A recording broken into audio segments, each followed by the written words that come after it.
So let's talk about the battle lines and infantry squads of Warhammer 40k, with a discussion of the strongest troops in the game.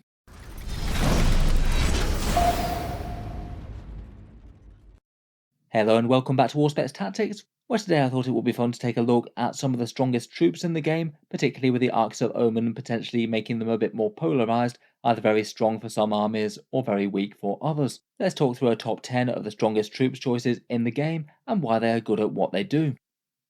So troops in Warhammer 40k are currently good for a few different reasons. At least for the vast majority of 9th edition, troops have been really quite important for a few different reasons beyond their actual battlefield roles.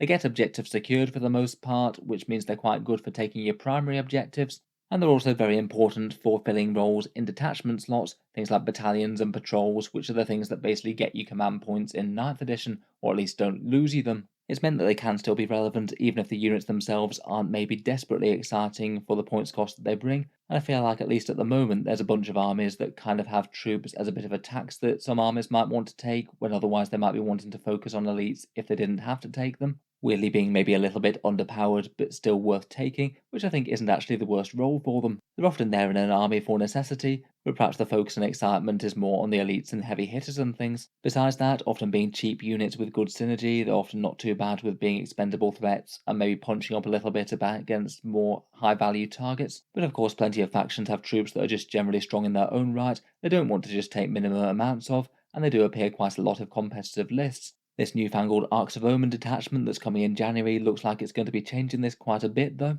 If army construction changes to be around that, then it looks like troops won't be mandatory. You could build around an HQ and say 3 fast attack and not cost CP. So I think it's really going to shine the spotlight on troops as to whether or not they're good or bad in an army. If they're good, they'll still get played. If they're not good enough, then they're just going to get dropped. In that same new detachment, you've got the option to spam 12 choices of them alongside 1 HQ as well, so if an army's got really good troops, they can take almost nothing but if it makes sense. For that reason, I thought it might make sense to revisit which armies in 40k have some of the best troops in the game, and for this video I thought we'd go through 10 of the strongest picks, just in a fairly arbitrary order of my choosing. Obviously, when being compared one army for another, it's hard to directly equate them. For the sake of interest, we'll keep it to 1 per faction, though for a few of them I will mention a couple of choices, and we'll go through a few honourable mentions before the best troops in the other factions that maybe didn't quite make it into my top 10. In any case, let's jump straight into it. So first up, I thought we'd go through a few honourable mentions, the other factions that do have a troops choice, but maybe are just a little bit outside of what I'd rank in the top 10, or maybe just aren't really played all that commonly. To go through them quickly, first up we have the Grey Knight Strike Marines. Grey Knights aren't doing amazingly well at the moment, but Strike Marines aren't exactly a terrible unit for them. I feel like quite a lot of lists do want a fair few there, maybe just loitering in the backfield, being a powerful countercharge threat with hammer hands, and of course they can do things like psychic actions, smites, and put out a bit of bolt of fire too. I feel like in general though for Grey Knight armies, the vast majority of armies tend to prefer just taking a few bare minimum strike squads and then filling out most of the rest of their infantry choices with things like very durable paladins with armoured resilience, or the faster moving interceptors where they can actually get the melee where they need it. Definitely not a bad unit though, I'd rate them higher than some on this list. Again, for a unit that I think is really quite strong and could have feasibly started in the top 10 are the Drukhari Raks. Maybe not at the start of the show of Drukhari lists, things like Incubi and blendy things in melee tend to get a bit more attention, but they generally do their job very well I think for the points cost. Fairly durable with decent toughness, an invul save and a feel no pain, plus a little bit of anti-infantry and melee, and they can be surprisingly shooty in the right cult creed. In particular, trying to scrape a unit of Hemoxites off an objective when they're ignoring failed saving throws and Homunculus is regenerating them and making them tougher is really quite hard going. Overall a fairly solid unit, and neither Cabalites nor the Witches are particularly far behind I'd say, though I'd say the Raks are probably my favourite out of the troops of the Drukhari just for their sheer tankiness. Deathwatch are perhaps one of the weaker armies in the game at the moment, certainly struggling compared with a lot of the other factions, though their kill teams are really quite interesting and I struggled just to pick just one out of their options available. They can make some funky combinations of various different Space Marine specialists. Perhaps I'd say the most interesting one out of them is the Proteus kill team with the regular Firstborn Marines, splitting off into perhaps a bit more ranged objective holding squads, and one that goes forward combining bikes and van vets to hit the foe with some heavy thunderhammers and things. Otherwise though, the Indomitor kill team is really quite interesting, with aggressors getting to auto-wound with a bunch of Flamestorm gauntlets and things perhaps. They can use that big hitting stratagem in the kill team strike force to hit very hard, and the Spectrus kill team can do some good work as well, combining various attributes with Eliminators, Reavers, and Infiltrators to make some really quite good mixed Phobos units. Sticking with the Space Marines, we've got the Black Templars Crusader squad. I'd say this probably narrowly beats out the other flavours of Primaris Space Marine for the Templars, a big chunky units for some buffs, and likes their 5+ Invul Vow with the cheap Neophytes. The free weapon upgrades really quite helped when Games Workshop introduced them, though perhaps compared with at least some other units, they do have some slightly limited damage against heavy hitters for a big investment unit that you might want to put some things on, like Chaplain Listeners. For the standard Space Marines, again they're not doing so great in the meta at the moment. I'd probably rank Incursors as my general all-rounders for the Space Marine troops. Fairly nice and cheap Primaris bodies with a little bit of range and melee threat with a bit of AP. They get to forward deploy and do some actions and get on objectives early, as well as filling the troop slots for a bit cheaper than most. Depending on the chapter though, I feel like Assault Intercessors, Regular Intercessors, and Infiltrators are all pretty decent, though I would say that the majority of them do feel pretty overcosted compared with a few of the other options in 9th edition, at least at the moment. Orcs again aren't maybe having such a great time of it in the competitive game, kind of middling even with their best builds, but at least their troop slots are actually seeing some decent use now. I feel like Boys, Beastnagger Boys, and Gretchen are all fairly good. I might slightly give the prize to Beastnagger Boys if I had to pick one of them, solid strength 5 melee or strength 6 if they're goths. Jump them out of kill rigs and put some objective secured tough bodies on objectives, plus deal some pretty decent anti-infantry damage. I feel like the Orcs troop section is at least fairly well balanced though. Gretchen are pretty handy, just at 40 points for a unit to hold down some home field objectives, particularly with Horrible Gits, and Boys can be pretty interesting out of battle wagons, maybe potentially taking that Truck Boys upgrade for very long charges. Might have been tempted to put the Hulk Boys on the top 10 list, they really didn't miss out by much. For the Craftworld Eldar, they tend to be an army that take bare minimum troops to fill their detachment slots. Rangers seem to be the go-to for most competitive lists at the moment. They can start outside their deployment zone, chip in a little bit of sniper fire, and just try and remain safe on objectives and things. They're quite nice for using a Strands of Fate dice as well to pretty much guarantee a wound on a unit. They are very fragile for frontline fighters though, maybe mirroring most of the rest of the Eldar army. For the Necrons, I'd say that Games Workshop has currently balanced Warriors and Immortals fairly well at the moment. Gauss Reaper blocks of Warriors are pretty nice when supported with Resurrection Orbs or Reanimators and things. Maybe give them a Veil of Darkness or a 5+ Invul from a Chronomancer. Otherwise, Immortals can fill troop slots for cheap and put out a bit of fire with Gauss Blasters. In general, though, the way they are at the moment, I feel that troops aren't super necessary for Necrons, just because their most commonly picked dynasties often are ones that give everyone objective secured, which means that you can have it on fast-moving and relatively dangerous things like Wraiths or Destroyers. For the Tau, the Troop Mercenaries are often the go-to. They're the cheapest troops that they can field in a block, and are kind of handy as they get a pre-game move and a little bit of melee threat against light infantry at least, something that the rest of the faction lacks a bit. They really are quite fragile though, and they are one of the armies that tends to take a very bare minimum of troops to fill detachments. I feel like maybe a lot of Tau players quite like to use Kroot Hounds in their stead if they get the choice, so they might be a unit that people don't take as much if they do update the rules like that, particularly with the rumour that they might well be getting a point increased in the future. For the Adeptus Mechanicus, the Skitarii Rangers and Vanguard are kind of close in power at the moment. Both of the Skitarii troops have a whole bunch of synergies, fairly decent shooting for their cost, and they can even get surprisingly tanky with layered buffs like the Lucius one, plus a trait to get them light cover, and potentially the Bulwark Doctrine. Vanguard's got a lot more threatening again as well since Games Workshop undid the nerf to their stratagem, meaning that you can spam out an awful lot of auto wounds on anything that's not a vehicle. AdMech are currently struggling and one of the worst armies in the game at the moment though. Will be interesting to see how much they're played after their rumoured big points changes. At the moment though, they're perhaps one of the strongest units in the AdMech book. Finally, before we get into the top 10, we've got the Sisters of Battle. I probably would rank the Battle Sister squad as the strongest of the options. You do see quite a lot of Sisters lists just take 3 units of 5 to fill out battalions to unlock the detachment slots for the rest of the army, though they can be at least fairly threatening in their own right, say in certain armies like Argent Shroud. Generally though, the way to go for Sisters seems to be elites like Zephyrin, Repentia and Retributors. Overall, out of these selections, I feel like a fair few of them might still get run in the Arcs of Omen detachments. Objective security is pretty important, and you often just do want some grunt units to stand around on objectives and things while the elite things do the more exciting stuff. But perhaps for certain armies like say Sisters, Tau and Craft Worlds, we might well see a lot fewer of them in the future. Moving into the top 10 proper though, and in 10th place I've chosen to rank the Genestealer Cult Neophyte hybrids, the ranged version of the 2 troops mutants. though I feel like both of them are very good units indeed, and they're kind of well balanced in terms of abilities in game. I'd say perhaps at the moment, though, in terms of successful Genestealer cult lists, a few more do tend to be building around more shooting synergies more than combat, and often staples amongst them are biggest units of these Neophyte hybrids packing a few seismic cannons. For example, you could get 20 of them for 120 points, and upgrade 4 of them with seismic cannons to take the squad up to 180, put them in deep strike reserve, and then jump them down and hit something very hard with crossfire.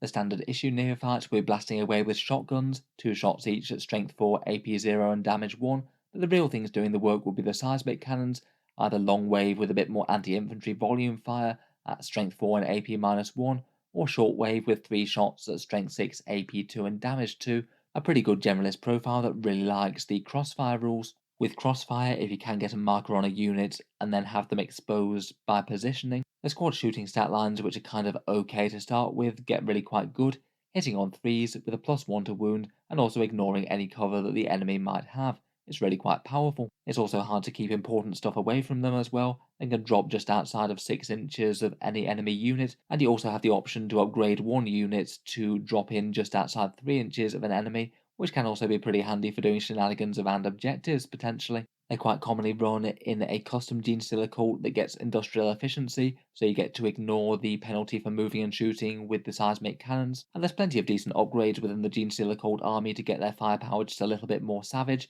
say for example the Primus giving them rerolls of 1 to hit and wounds. Even after all that, you got a relatively cheap 20 strong troops choice to get a whole bunch of Auspex models onto the objectives, something that's not going to die without at least a little bit of focused fire from the enemy with the amount of bodies that they have. Overall, I do think they're quite strong and generally a core part of Genestealer cult lists.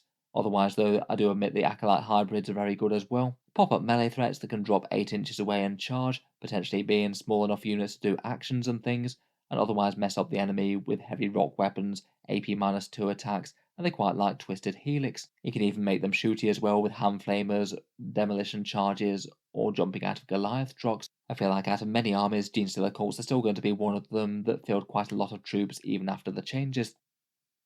Moving on, we've got some slightly less mutated line infantry in the Cadian shock troops. Out of the various variant infantry squads of the Astra Militarum, these guys do seem to be the most commonly played by a long way, a squad of 10 for 65 points. As well as being able to access all the great buffs of the Guard Codex, they get a few advantages over their peers. The standard issue lasguns aren't much to write home about with rapid fire 2, though at least the Cadians get exploding 6s to hit with them, I suppose. The Cadian squad also helps out though with getting a drum-fed autogun with rapid fire 2 lasgun equivalent on the sergeant, and 2 special weapons such as plasma guns or melter guns. The special weapons mean that they can keep a bit more mobile than they'd otherwise want to if they had a heavy weapon from standard infantry squads, and being Cadian also allows them to get transhuman physiology, 1 CP for only wounded on a 4+. That's really not too bad when anything strength 6 or above wounds you on a 2 normally.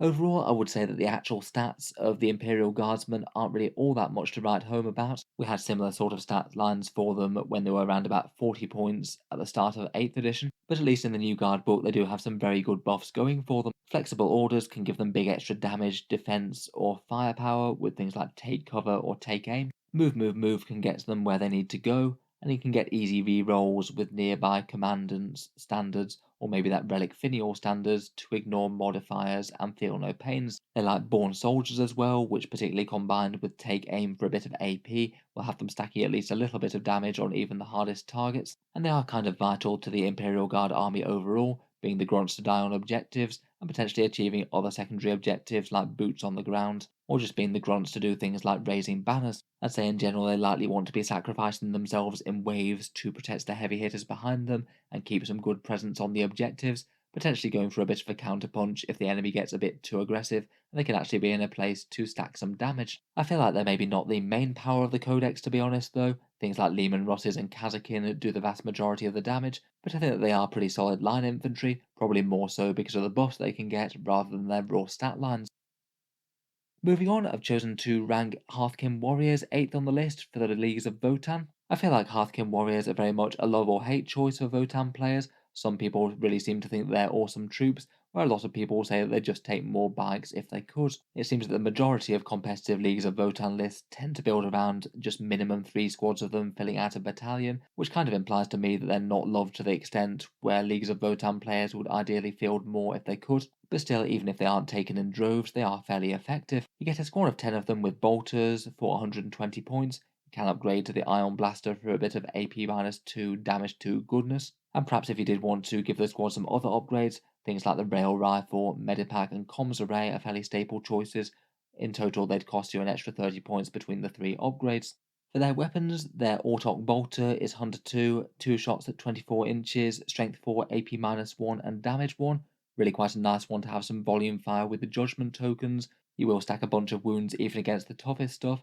You could trade them out for the damage 2 Ion Blasters to be a bit more effective against things like Space Marines. Otherwise, the Magna Rail Rifle is quite an interesting pickup. A single shot at 24 inches, Strength 9, AP4 and damage D3 plus 3, ignoring invuls as a small chance of splash damage. Quite nice to have one of those lurking within a squad, particularly if you're Great Arthurian League and get a reroll. I'd say as their base troops, the Judgment tokens really make a big deal for them. If you can have them wounding on 4s, then even their small arms and basic melee attacks are really threatening. But they do have other good things as well. Great stratagems such as being able to fall back and shoot, or return fire against a Judgment marked enemy units, and they aren't too bad on the durability front either, the Medipack allowing them to ignore a failed save, revive some models with a stratagem, plus they do have void armor.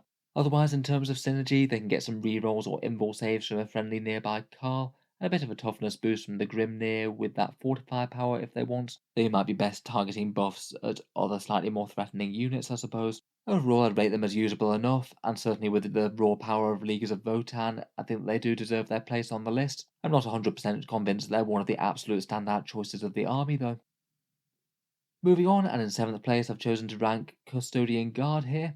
A solid enough part of the Custodian battle line. I'd say their war gear choices are fairly balanced for the most part, whether you're taking Guardian Spears, Presidium Shields, or going for the Custodian Sagittarium ones with the Bolt Calivers. Plenty of Custodians lists do go dread heavy, but there do seem to be a fairly good number placing well at top events that include a sizable portion of Guard, even spamming them. Weapons wise, the standard Guard get their Guardian Spears or Sentinel Blades, round about Strength 6 or Strength 7 attacks with damage 2, plus having a bit of a shooting attack with the Auric ability, hitting at Strength 4 and AP-1 damage 2, taking surprising chunks out of hard targets for basically slightly volume fire. The Sagittarium Custodian Bolt Caliver does seem to be really quite popular as well.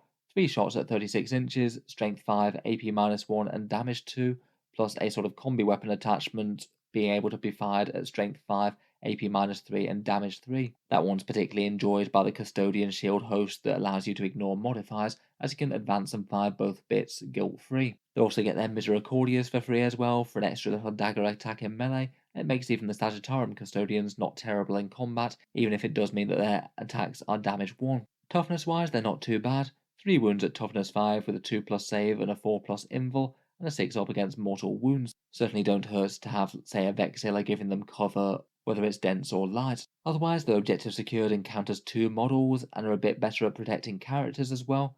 They've got good stratagems, including a heroic intervention one and their dreaded Tanglefoot grenades to ruin enemy charges. The martial katars can allow you to do a little bit of grand strategy with the shield hosts, maybe switching into Rendax at a key moment to maul some Imperial Knights, or triggering salvers just when you get in range of a whole bunch of hordes and going to town with all the Auric weapons. Overall, I'd rate them as a solid core of the force, particularly good at bullying medium infantry, though a lot of lists just like to have a few units of them and put the majority of the focus on the Forge World Dreadnoughts.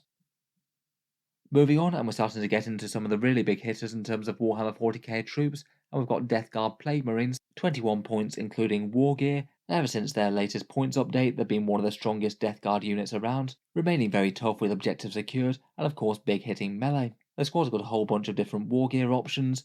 Common choices are things like a Flail of Corruption for 4 attacks at Strength 5, AP2 and Damage 2, or their Great Plague Cleaver, 2 attacks at Strength 8, AP3 and Damage D6. They all have the Plague Weapon rule as well, meaning that they get to reroll 1s to wound, potentially all wounds if you have an Arch Contaminator nearby. In combat, they make the enemy -1 toughness as well, which certainly helps out quite a bit, and they can also pack a little bit of a punch while they're advancing into position. A Strength 6 Blight Launcher with damage 2, they can put out 2 shots even when they're advancing. Toughness wise, Plague Marines in any sort of numbers are a pretty intimidating sight to shift. They've got 2 wounds at toughness 5 with a 3+ save, armor of contempt and -1 damage, and that just makes a lot of things really not good against them. Generally damage 3 weapons and mortal wounds are the way to get rid of them if you need to. Then within the codex they've got plenty of different combos, plenty of things to help them out a fair bit in melee, mortal wounds from a Biologous Putrefier on wound rolls of a 6, a Talisman to make their hit rolls and their ranged attacks better, and Lords of the Death Guard and psychic powers don't go amiss either. A squad or two might also want to take rhinos to get them into position. For downsides, obviously Death Guard are a little bit on the slow side, can be hard to bring to bear if you desperately want to get a charge on a key target, and I did think it was interesting as well that they're rumoured to be actually dropping in points down to 19 points in the January update, but at the expense of losing Armour of Contempt if the rumours are to be believed. Overall though, a very solid troops choice. I can see why a lot of Death Guard top lists are spamming a bunch of them, though I think it would be an oversight to mention Death Guard and not talk about the Poxwalkers. At 5 points per model, they're one of the best horde units in the game right now. Really quite a durable horde with their feel no pain, and fairly dangerous as well with the mortal wounds that they can put out with stratagems. I feel like out of any of the armies that might make a big use of the multiple troops choices available in Arcs of Omens detachments, the Death Guard might well be one of them. Moving on, and in 5th place we have more Servants of the Dark Gods in the Chaos Demon Bloodletters. Out of the successful Chaos Demons at the moment, they're perhaps one of the most commonly taken troops choices, and are often taken in excess of bare minimum requirements, meaning that people do actually quite like them and aren't just taking them as attacks. A unit of 10 Bloodletters is 130 points for a squad of 10, and they're generally speaking quite a simple unit, just melee troops that charge in with a Hellblade, 2 attacks at strength 5, AP 3 and damage 2, pretty good at killing Space Marines in particular. Toughness wise, they're kind of okay, I guess. 1 wound at toughness 4, with a 4+ demon invul or 5+ in melee. Certainly not terrible, but a bit weak to volume fire, I suppose. I feel like maybe one of their best reasons for being wanted to play in excesses in Chaos Demons list is they're perhaps one of the very best units to make use of their deep strike shenanigans. Chaos Demons having a bunch of ways to deliver units a lot closer than they really should be out of reserve, whether it's things like the Warp Locus, dropping them within range of enemy leadership, or dropping them in your deployment zone and punishing an enemy that was being a bit too bold. They even can get a 3d6 inches and drop the lowest charge with their banner and a stratagem as well, meaning that it's going to be very hard for the enemy to keep a squad of their elites out of combat with the Bloodletters, and hopefully they get the first jump and get to kill them dead. Beyond that, there is definitely some potential for buffs when they're on the board. Things like Skull Taker and Khorne Heralds can make their melee significantly more dangerous. Definitely units that can make a mockery of a lot of enemy infantry units in a single combat turn. Moving onwards, in 4th place I've chosen to rank Tyranids Warriors. The Tyranids certainly being on the very top end of Warhammer 40K at the moment at least, and Tyranid Warriors being a fairly staple pick in the majority of lists, sometimes as a battle line, though sometimes as a small efficient unit to unlock an army-wide buff for the whole Nid force within Synapse range. Tyranid Warriors are currently 30 points per model, usually armed with bone swords and death spitters. It makes them a fairly solid general purpose threat unit at range and in melee. Otherwise, for upgrades in the squads, maybe sprinkle in a venom cannon or 2, and as you buy in the upgrades for a big unit, you can put in things like adrenal glands or toxin sacs that make a lot more sense if you're running a big unit that you're layering with buffs. In combat, they'll be hitting with 4 attacks each at strength 7, AP -2 and damage 2, pretty handy and fairly general purpose. And at range, they'll be firing out 3 shots each at strength 5, AP -2 and damage 1, going up to D3 shots at strength 8, AP2 and damage 2 with the venom cannons. I'd say that within the Tyranid army they're really quite a good target for things like focal buffs, things like Catalyst to give them a 5+ feel no pain, and rerolls from characters. They spread shadow in the warps and synapse, which is generally handy to have around, and they unlock the better melee synaptic imperative, giving you exploding 6s in combat for a turn, usually very handy for a Tyranid force. Overall, I probably would have ranked these as one of the very best troops choices in the game prior to the Leviathan nerf. When they were getting transhuman physiology across the whole force, you could run very big amounts of them. Now, though, I'd say it's maybe a bit more tempting to take 1 or 2 slightly higher investment units, unlock that melee benefit, and save some of the best buffs for them. I still think that they're very strong overall, just on their raw power. Tyranids do have a lot of units that compete for efficient damage dealers, though. Maybe things like Raveners are some of the best direct competitors, but things like Zoanthropes, Venomthropes, Hive Tyrants and Harpies are all pretty solid contenders on the damage front. It seems that Games Workshop do think that Tyranid Warriors are a bit too much though. They're rumoured to be getting a very big nerf within the Tyranids January update, potentially going up 5 or 10 points. I feel like maybe 5 points might not be too terrible, 10 points seems a bit punitive to me. I guess we'll have to wait and see what they come out with. Moving on, for the Chaos Space Marines have actually chosen to narrow in a bit further and go specifically for Emperor's Children. For Chaos Space Marines in general, I feel like their Legionaries, Cultists, and Traitor Guardsmen are all kind of fine, though not enormously standouts. But if you are playing an Emperor's Children list and you're taking Noise Marines, I feel like you're likely to want to take a fair few of them. In terms of tournament wins since the Chaos Space Marine Codex came out, the Emperor's Children have pretty much been one of the most successful legions alongside creations of Bile, and the Noise Marines certainly seem to help with that, a lot of lists taking alongside around 5 or 6 squads, often in 5-man units with a Blastmaster, and then the rest either with Sonic Blasters or just with Chainswords. The Marines have a fairly standard stat line at 21 points per model, the Blastmasters an extra 10, and the Sonic Blasters an extra 5 if you choose to take them. I'd say the Blastmaster is by far the standout bit of the unit though, a 48-inch shot at heavy 3, strength 8, AP 3 and damage 3, and with a sonic rule that goes up to damage 4 if you're within half range. Really nice general purpose anti-tank, and Emperor's Children with their Legion trait get to move and fire with it with no penalty whatsoever, and even get extra AP on 6s to wound too. If you don't happen to be fighting any heavy hitters, it can swap into anti-horde mode with 6 shots at strength 5, AP 2 and damage 1. On that one model you really can't lose very easily. Otherwise, for the rest of the squad, quite a lot of people actually just choose to run them with chainswords, as the Emperor's Children and the Noise Marine boss are actually quite good with it. The mark and icon of Slaanesh get you hitting on 2s, and you get to fight first as well, and a few people take a Power Fist on the Sergeant as well. Pretty nice, again, for ignoring those modifiers. Otherwise, for the more ranged version of the squad, the Sonic Blasters get to fire out at 24 inches, 3 shots at strength 4, AP 1 and damage 1. Perhaps their appeal is more that they get damage 2 at close range, plus their mortal wound stratagem. There's that excruciating frequencies one where if you get a bunch of 6s to wound, each one counts as a mortal. Overall, they're just a very strong all-round squad, a bunch of pretty good quality heavy firepower, some okay threat in melee, and of course a fair amount of objective secured bodies, which never hurts either. Moving on, and the unit that I've chosen to rank second are the Thousand Sons Rubric Marines. Thousand Sons are an army that just don't really have a whole load of very viable choices at the moment, though the Rubric Marines and Scarab Occult Terminators kind of carry the codex, and maybe I'm being a bit generous to them, putting them all the way up at second here, but I feel like they could be a very interesting unit going forward into the Arcs of Omen detachment, particularly as you can spam a vast amount of 5-man units of these, and the sheer amount of psychic, Kabbalistic ritual points, plus durable obsec bodies does look very intimidating on paper. The Rubric Marines I think are in really quite a good place in the Thousand Sons Codex, 21 points per model with their Inferno Bolters. You can upgrade them to Warp Flamers for 3 points each, or that Soul Reaper Cannon for an extra 5, both of which I think are pretty reasonable. The Inferno Bolters are basically a malicious volley pattern bolt gun at rapid fire 1 at 24-inch range, bolters with AP 2. And the Warp Flamers are for the extra points, d6 hits, strength 4, AP 2 and damage 1. Pretty brutal when you give them extra strength from a couple of different sources within the codex, potentially also with a +1 to wound from their equivalent of Veterans of the Long War. With the Warp Flamers in particular, you can do some nice shenanigans like deep striking them via Court of Duplicity, or that Dark Matter Crystal, and getting a fair amount of very quality anti-infantry shots in the right place that you need. Can be pretty interesting in Chaos Space Marines as well, where unlike the Thousand Sons they aren't troops and don't get a lot of bonuses, but they do get the extra +2 attacks from the Let the Galaxy Burn rule.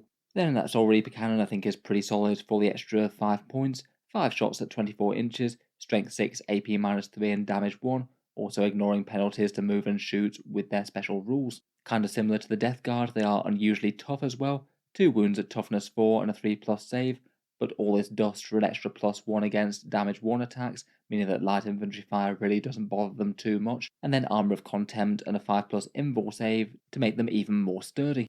Beyond that, their free Icon of Flame generates an extra 2 Cabal points for the 105 points per unit. It does mean that if you run a fair amount of these, then you'll be swimming with a serious amount of them. The squad psychic powers can do all manner of different things from the 18 that the Thousand Sons have available. Temporal Surge to get them closer I think is a particularly nice one, but there's lots of others including Witchfires. They're also quite nice for psychic actions, just spamming out Spite, and they have a nice stratagem for -1 damage for 1 CP for 5 model units against shooting, meaning that they're often going to be fairly problematic to deal with damage 2 weapons as well.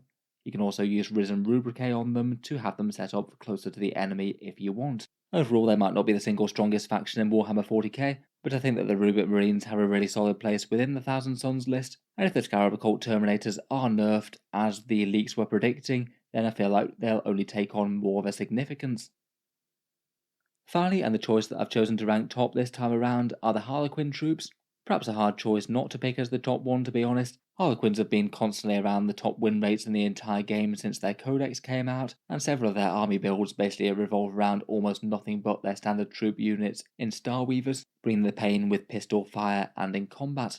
For their weapons, the basic troops strike with the Harlequin's blade, 5 attacks at strength 3, AP -1 and damage 1, maybe not the most to write home about, but often a bunch of them get upgraded to either the specific melee weapons like the Kiss, Caress or Embrace, 4 attacks per model at strength 4, AP 2 and damage 2, or the dangerous pistols like the couple of fusion pistols, strength 8, AP -4 and damage d6 plus 2, or the neurodisruptors, which have a good chance of just dealing an automatic mortal wound unless you happen to be firing at a vehicle. All of that's often mounted in a Starweaver for an extra 95 points, a 16-inch fast-moving skimmer capable of delivering the units to within pistol range to focus down enemy big threats, or just zoom from cover to cover and try and stay safe and give the squad somewhere dangerous to spring from. Toughness wise, the players are just the 1 wound at toughness 3 with their 4+ invul and -1 to hit in melee. Perhaps not spectacularly durable for the cost, and particularly not in light, but they are a unit that don't really care about whether they're being shot by the lightest of guns or the very heaviest, so feel like they'll often survive things that they perhaps feel like they shouldn't. With the Starweaver's huge movements, they've got quite a lot of scope for doing some really big army-wide strategy plays as well. You can either keep all of them back and play very cagey and just trade out units on objectives and things if you think you're going to win the secondary game, jump forward and ambush and swarm an enemy unit with a crazy amount of pistol shots and really focus down one area of the board, or potentially even just rush the enemy and either move, block them or screen them, or just engage them all in combat if you think that that makes more sense. The troops have some great stratagems with things like catching enemies when they fall back, extra melee damage, and they get to advance and charge up base, and perhaps the 2 most common Sadas at the moment are Light for their extra durability and Twilight for the extra attacks, giving them some more melee hitting power. We have of course heard some rumours that they may well be getting their 4+ invul reduced to a 5+ though. That would be a big blow to the Harlequins, I think, and make them a lot less competitive as a faction. We'll have to wait to see whether or not Games Workshop actually turns those rumours into reality or not. So anyway, let me know what you think down in the comments below. Which are the factions in Warhammer 40k that you think have some of the strongest or most relevant troops, and which ones are lacking behind a bit? Look forward to hearing any alternate takes down in the comments. If you've enjoyed the video, then feel free to subscribe to Auspex Tactics. I'll certainly keep the regular 40k videos coming. I do tend to post new stuff on the channel just about every day. If you'd like something else to watch next of a similar sort of nature, I'll link my top 8 strongest tanks video down in the video description. Finally, I would just like to quickly mention that Auspex Tactics does have a Patreon page as well, and that's the thing that allows me to keep on making these videos quite so regularly. If you're enjoying the Warhammer 40k discussion quite a bit, any support is enormously appreciated. It is what allows me to keep on making big long form content like this quite so often. Channel patrons do get a fair few advantages, seeing certain videos early, regular votes to see what sort of things come next on the channel, and automatic entry into the regular prize giveaways with a chance to win some big model kits each month. If any of that sounds good to you or you'd just like to help support, the link is down in the video description. In any case, a massive thank you for listening, and I'll hope to see you guys next time.